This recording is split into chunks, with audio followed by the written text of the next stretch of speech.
Okay, we're talking about Telstar, and I want to ask you a little bit about working with Fred Friendly. Yeah, a great, one of the great pleasures of my life, one of the great honors of my life. He is a very smart man, and his love for America and for the people is so strong that whatever emerged from him had an overtone of human rights and of trying to do some good for the world. So Telstar was a chance for him to lay out half a dozen examples of the marvelous heritage of America, and he was great. Good conceptual man, kind of like Pat Weaver in that respect, but rougher, and Pat was elegant and suave. I talk about them like they're gone. They're all still around here, but there's so few of us left to, as I said, to last a living blacksmith. How long did it take to prepare for the Telstar broadcast? As I remember, I just canceled everything for like 2 months, and I visited every location, set up every position, uh, almost every camera position, certainly the mobile unit, and what cameras were used and what the backgrounds would be, and took a director to each place, and uh, and and then went back to New York, but it was weeks in the planning, and uh, but it was such a marvelous thing because there was nothing we couldn't have. We were showing America to the world for the first time by satellite. It was great. What image from that do you really that you keep in your mind about it? I think the buffalo coming over the hill probably, but there were a lot of great American images and coast to coast. And, the Washington Monument. What was one of the locations? In 1963, you produced and directed Elizabeth Taylor in London. Right. Can you describe that? Um, D'Antoni and Bear, Phil D'Antoni and Norman Bear, two young producers, uh, got the idea that they could get Elizabeth Taylor to do a television show. She'd never done one, and their idea was that they could pay her $1 million and she might do it. And they were sent to me because I knew Elizabeth, because I had worked for Mike Todd for a year doing a documentary about the making of Around the World in 80 Days. And I was with Mike the night he met Elizabeth. And Mike told me that night that he was going to marry her. The night he met her on the boat. It was the wrap party of Around the World in 80 Days. And Elizabeth came as the date of a young assistant director from England. And Mike saw her, and that was it. So I knew Elizabeth a little bit, and we'd gotten along well. And so I put in the call to her right from my house and said, "There's two gentlemen here who want to make you an offer for a television show, and I'm going to put them on. And here's Norman Bear." And I put him on, and he said, "Here's our plan. So and so, so and so. We'll shoot it in England. We'll pay you $1 million. No one has ever been paid $1 million." And in those days, to say she got the most money for something like, was good to press, and the biggest diamond in there. So it appealed to her, and she said yes if I would produce it and direct it. So I did, and they were the executive producers, and I produced it. And we went to England and spent. I lived in London for 3 or 4 months doing the show, planning what it would be and what you. A lot of concepts were tried and thought of, and we finally came to a pretty one that she should go to the different great places in London and speak the words that were famous for there. We went to the place where the Queen gave her great speech about going to battle, in 1890, and where the Globe Theater where she did Hamlet. She did Hamlet's speech herself, and she was going with Richard at the time, and Richard never came on the set in the entire shoot. I guess we shot for 10 days, 2 weeks, and Richard came on the set that she did Hamlet, and I gave him a director's chair alongside of mine, and he sat there. And as she did the Hamlet speech, as soon as she finished, and I said, "Cut." He said, "My dear," he said, "speak the speech, I pray you, trippingly on the tongue. Do not mouth it as some of our players do." So taunted her with Shakespeare's own words, you know. So, but she was marvelous and marvelous to work with, and a great pleasure. And she and I only had one little tiff one day, and the next day she came on the set and asked to have the whole crew brought together and apologized to him. It was great. How was the show telecast? We shot it on film, on 35 millimeter film, with a marvelous cinematographer, Otto Heller, beautiful man, who did Richard III, a lot of those Sir Lawrence Shakespeare things. So he was a student of Shamroy, the great Hollywood cinematographer.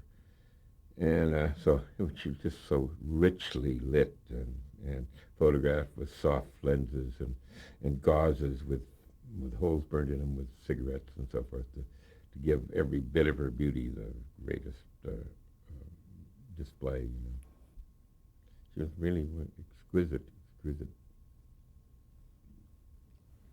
Yeah, and in 1964, you began your relations with Miss USA. By the way, that piece of tape, that film, is probably in the hands of Dan, Tony, and Bear, and it would be worth talking to them to get that release. She had agreed at the time that only they would get a copy and she would get a copy, and so that's all there's ever been made. But Dan, Tony, and Bear, I'm sure still have theirs, so you might get it from Elizabeth. But it's worth seeing. It's very nicely done. In 1964, you began directing the Miss USA and Miss Universe pageants. Mm-hmm. You want to talk a little bit about that experience? Well, it became a career for me because I stayed with them for like 25 years. I produced it for 12 or 13, and directed it for 12 or 13, and then produced it for another 11 or 12 years. It was a wonderful experience. Live again, my favorite thing, and but live when you didn't know what was going to happen, because it's always you don't know who's going to end up in the 12 or the 6 or the 3 or the winner. So it was like it's kind of like doing the Emmys, is that you've got to have the contingencies and the right cameras ready for that contingency. And it's once again a little jigsaw puzzle game. It's fun to play. You know. How involved were you in the preliminary staging of things? Were you there right in the beginning, or as far as the show went? Yeah, I think I did a lot of the early staging.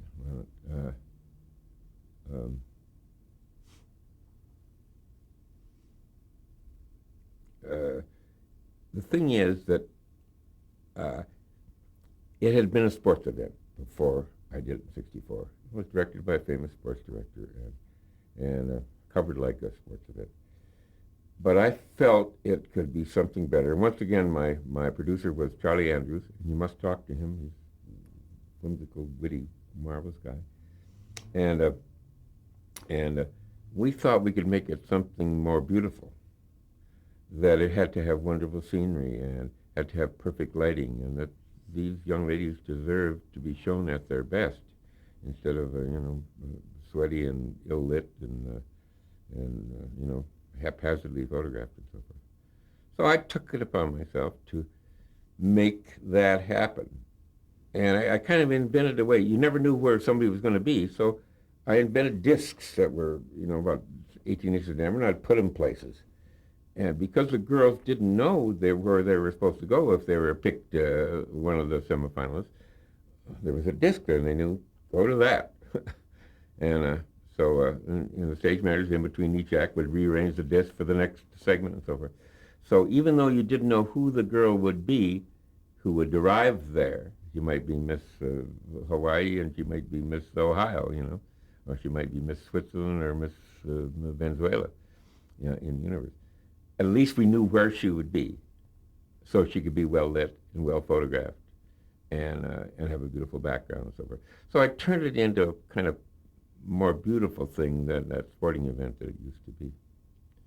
And and eventually when I began producing it instead of directing it, I enhanced even the backgrounds and got the best art directors there were to create these backgrounds. And they're quite elaborate ones, and big and opera-sized scenery and so forth. Giant pyramids, 50 feet high that people can walk up and climb on, and so it was fun to turn this kind of little competition, this little beauty pageant, into something kind of elegant, in spite of what it is. What did you do to make the contestants feel comfortable on the air? Did you, as a director, was there anything you did? I would try not to spend much time with them. I handled what I had to handle: the lighting, the cameras, the backgrounds, the narrations, the so forth, and let the choreographer, Tad Tadlock, who's a fabulous choreographer, she choreographed almost everyone for me. In the early days, there were other ones, but Tad was the best. And I would consult with her and say, no, it's too big a group. You got to get them like this. So why don't you put 6 of them over there, and I'll get them on the camera for it, and then you put 3 over here, and you go. And she became so camera-wise that she's still today the best television choreographer I know. She's Tommy Toon has kind of taken her over, and she is choreographing him in his new Gershwin show, and she's great. And we had Tommy Toon as a guest on Miss USA or Miss Teen or something several times. Did big numbers with him, which Tad choreographed. She's great. So, as I say, I set out the rules, and here's where people should go, and here's how the votes go, and here's when the ballots are picked up, and this is when you let them know, and this is when you. But I let the choreographer move the people. So, because she's a girl and knows how to move girls, and a lot of them needed help on what to do, So she was very good for them. Yeah, between that and the contestants who barely worked in television before, were there a lot of little live mishaps on the shows? Oh, there always is. Was there one that really? No. That the stage fell in Australia on Miss Universe. I mean, while we were doing credits, photographers came up on stage. So many photographers, 100 photographers or more, and the stage just crashed right through. Do you remember when that was? I've got all of Miss Universes down in the garage. I can get I've got the books in there. I can figure. But it was in Perth, Australia, and there are a few of those little minor things that happen. But I always tried to get it in such good shape that mishaps don't happen. There's no reason why they should if you've rehearsed them properly. Often the girl would come down and go the wrong way, and there you'd be. So you just hope that the next one knew which way to go, and you'd, but and you didn't want it too smooth, because you wanted it to still seem like an event. If it got too slick, as a matter of fact, you used to kind of relish that somebody stumbled or lost their shoe or went the wrong way, because it said, this is live, So it wasn't all slick and perfect. Okay, and in 1968, you directed Pinocchio for the Hallmark Hall of Fame. Yeah. Can you describe that production? Well, as I remember, of all people to play Pinocchio, Peter Noon of Herman's Hermits. And he did a marvelous job. He was just wonderful. I don't know where he ever learned to do that, but he was great. And I did Pinocchio at least 3 times for television. I think later I did maybe even a better Pinocchio with Danny Kaye and Sandy Duncan. But that was a good one. Hallmark was great, and Geppetto was Burl Ives, and as I say, Sandy, and as I remember, the wolf was Sir John Gielgud. I believe. Is either Gielgud or another lord of the English theater. But it was really, really fun to do.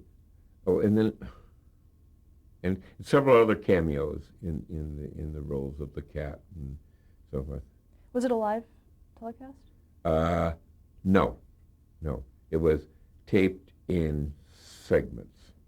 Yeah, I do an act and then stop and block the next things and then.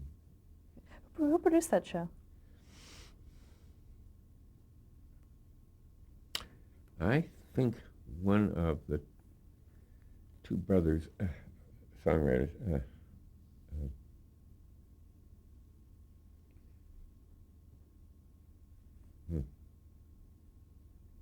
Was it, Well, Julie Stein was involved in it. Julie Stein was involved in it. And, did you work with Richard Levine? yeah, yes. You mean Levine, the conductor? No, there was Levine. There were two brothers, not Levine, but Lewine, Dick Lewine, W-I-N-E. Yes, it was Dick Lewine who I think was the producer of that, and his brother was an executive at I think NBC, Bob Lewine, and so Dick was the producer. Yeah. I also did with Liza Minnelli. I think I did Red Riding Hood with Liza, the Dangerous Christmas of Red Riding Hood, which was fun to do. She was great. Okay, and then in 1969 and 70, you directed the New York portions of the Emmy Award telecast. Right. Can you describe working on a bi-coastal show like that? It's most interesting. It was kind of harking back to the Wide Wide World experience, waiting for the cue that you're going to be on, but being ready and having all your ducks in order and all your cameras ready. And but you never knew whether it was going to be you or the West Coast, because really and truly on the Emmys it has always been that nobody gets to know, and you got to rehearse all the possibilities. I think I'm the one who started putting pictures in the seats with cutouts. Maybe somebody did it for me. Maybe, there's several directors who've worked on it, but whether I picked it up from somebody, but I certainly did it in New York. Now, why did you do that? Because the only way you can rehearse and give the cameraman a chance to find out whether it's going to be her or him or her is that they got to have something to photograph in rehearsals. So there's a picture of Liza Minnelli, and they know that that's where she's going to sit, and that's about what size she is, and they just tape them to the back of the seats with duct tape. So that night when Liza Minnelli came, she'd sit in that seat, and the camera 3 knew that's where she was and could get the shot, in case she won. Because there was never any, just as in the pageants, I must say for the pageants, there was never any maybe in local pageants in Keokuk or in Des Moines, there's hanky-panky about who wins. But Miss Universe, Miss USA was done with computerized judging right in front of your nose, so you never knew who was going to be it. The same with the Emmys. Never has been ever whispered that somebody has got a lock on a nomination or a winner. Okay. In the 1970s, you began your 17-year association with Bob Hope. Yeah, that's one. Yeah. How did that come about? Well, Mort Lachman, who was a writer on some of my early shows and eventually became Hope's producer, and a wonderful producer, and a producer of many sitcoms, if you'll look them up. And I hope you're interviewing him, because he's funny, charming, and knowledgeable, and you've got to include him. But he used to ask me, every now and then, Dick McDonough, who used to be my AD, was doing most of the Hope location things. And every now and then, Hope and McDonough would get in a fuss or whatever. I'd get a call from Mort Lachman, come out and direct the next Hope show. But it was always like 2 days before. I mean, fly today, go on camera tomorrow, and shoot it the next day. And I didn't like to do that kind of stuff. With Bell Telephone, in which you'd spend 3 days on camera and a week rehearsing, I didn't want to come out and do a thing.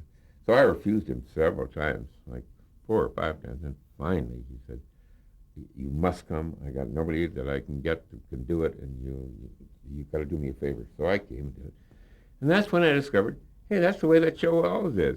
If you've been there a week, it doesn't matter because the show is going to change the day before you do it. New sketches, new lines, new script. So I learned to go with the flow of comedy, more with Hope than even I had with Colgate Comedy Hour and All Star Review. I mean, that was kind of go with the flow.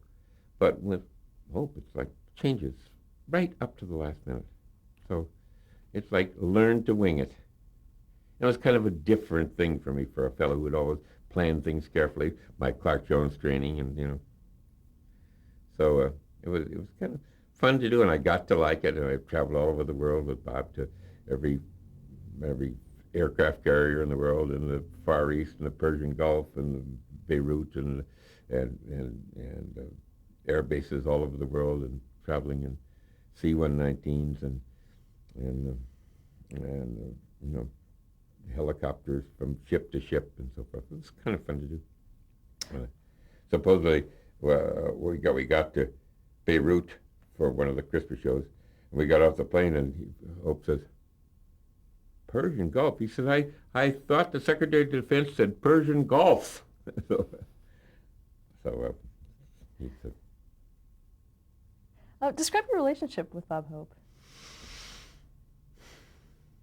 Well, interesting. I just was always kind of in awe of him. And we'd be walking along on a golf course or on a street on the way to a location. He'd start telling me a joke, And I couldn't believe, here's Bob Hope telling me a joke. It's a knock-knock joke or whatever, And I think, my God, what is this? But that went on for 17 years, and we seldom disagreed. I disagreed with him once or twice. There's a picture of me and him having a little fuss because I didn't like the way the cue cards looked so sneaky. Like, I see him looking at the cue cards, and I said, I can fix that. So Barney McNulty and I got together, and we decided, here's how we do it. We wouldn't put the cue cards where he wanted. We put them where they'd be closer to the lens, so it would look more like he was looking at the lens. And so we did it, Barney and I. And all of a sudden, he stopped in the middle of the sketch with a whole, 1,000 people audience there. What the hell is that you're doing? And I said, well, we're trying to fix one of the problems of the cue cards. He said, what problem? And so I said, just a moment. I went down on stage, and he and I had this argument about it. And I guess we didn't talk for a while, but for weeks. But he wanted him where he wanted him, and it didn't. Finally, it really didn't matter if it looked like he was looking at cue cards or not. He was doing his comedy, and so what are you going to do? Tell me about Barney McNulty. How did he feel about all that? Oh, well, he was proud of me for taking the brunt, because he and I had conspired to change the cards, but I took the rap. I said, my fault. He was chewing Barney out. That's why I opened the key and said, Bob, that's my fault, not Barney's. Because Barney, he was just chewing Barney. He said, Barney, you're an idiot. That's why they call him idiot card. You're, and but I opened the key and said I did it, and I went down and talked to him. It worked out all right. But that's in all those years. I mean, although he makes his will known, I don't want to do it that way. I want to do it that way. And other directors that have directed with him who aren't as strong with him as I was, they accept his dictum, and then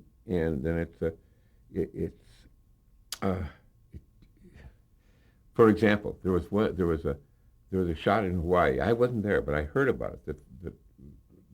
The director had it set up so that in the back head of Hope was Diamond Head. It was a beautiful shot, but Hope didn't want that.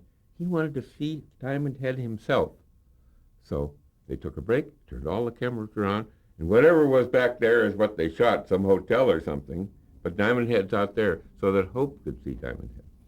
I don't know why he would do that, except maybe he thought that would put him in a better mood for the Hawaiian sketch, But he's a man who knows what he wants and is deft at knowing what will be funny. And I mean, throws jokes out like dealing cards, because he knows what's going to be funny and what isn't. And in the last few shows I did with him, Linda Hope was really, really marvelous in seeing that everything was made as comfortable for him as possible, because his eyesight wasn't so good for reading cue cards, and so she organized a thing in his ear, and she'd sit in the control room and talk in his ear and say, "Okay, Bob, say Merry Christmas." He'd say, "Merry Christmas." He'd say, "Welcome to the Christmas show," and then she'd talk too loud or something, and I'd stop and have to do another take. But she kept him together for a lot of years by talking him into doing that. It was tough to talk him into it. Okay, but that was later in the later piece, right? Yeah. When you first started working with him, how did he take to your direction? Since you said that you had a stronger hand. Well, just that I guess he knew I had a lot of shows under my belt, and I must know something. And I came highly recommended from a lot of the writers and Mort Lockman and so forth. So. Why do you think his employees all through the years have been so loyal to him? Well, he's a charismatic man who really knows how to do what he does better than anybody, and it's when you work for Hope, you're on a team that is first class, and get everything you want every place. Mr. Hope is here. Okay, can you describe your duties that you had with him? What was tell me about some of the interactions with the people involved and what you did. What was your main? L.A. Kozak was a producer for some years, and Linda Hope herself was a very strong and very good producer for a lot of years, and I would have the joy of sitting in with the comedy writers once in a while when they would be kicking around ideas, and that was the most fun. Bob would like to, instead of having all the comedy writers kick in and create one sketch, he'd set two of them off to do the sketch and two of them off here to do this guy off, so that he'd get three versions of the sketch, and then he'd go through and nitpick the best jokes and put them together in a funny sketch, rather than have them all work on it. Who were some of the writers you worked with? Hal Cantor, of course.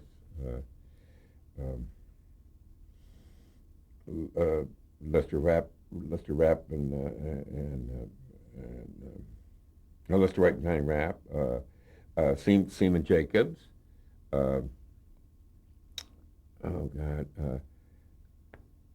My favorite. I'm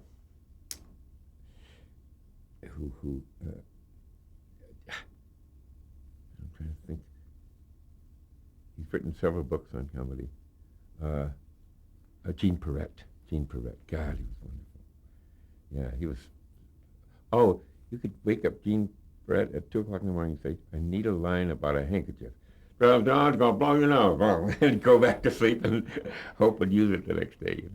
Did Hope take his writers with him when he went on the overseas? Oh yeah, because the script was changing every moment. Sometimes he would cut it down to 3 or 4 writers, because traveling in the Air Force planes and so forth, you can only have just so many people. But still, Karen Keeney was the tech guy who kept his stuff together, and was a wonderful, wonderful, revered guy, and still goes back with me to the early days of the El Capitan Theater, when he was my technical director, my TD. Just as Walter Miller was my TD for 7 years on Bell Telephone Hour. Okay, let's stop there to change the tape. Right.